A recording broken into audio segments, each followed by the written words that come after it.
2013 list को out करो, out करो। 2013 लिस्ट को आउट करो, आउट करो। 2013 लिस्ट को आउट करो, आउट करो। हुई वो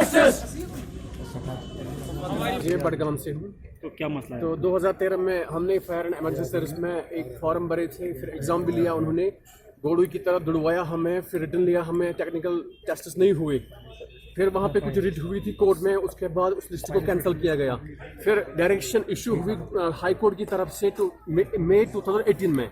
उसके बाद वहाँ पे उन्होंने फिर से मतलब फॉर्म कलेक्ट करवाने को कहा, वहाँ पे फीस उन्होंने कलेक्ट किया। उसके बाद रिटर्न के लिए मतलब डेट निकाली उन्होंने। पहले पीईटी किया, पीएसटी पीईटी, जो बडगाम में शेड्यूल था, कुछ यहाँ कश्मीर के कुछ डिस्ट्रिक्ट्स का अनंतनाग में था, कुछ जम्मू से कुछ लड़के थे, उन्होंने वहाँ पे दिए। उसके बाद 1 महीने के बाद बराबर उन्होंने रिटर्न के लिए डेट्स निकाली, रिटर्न भी हमने दिया।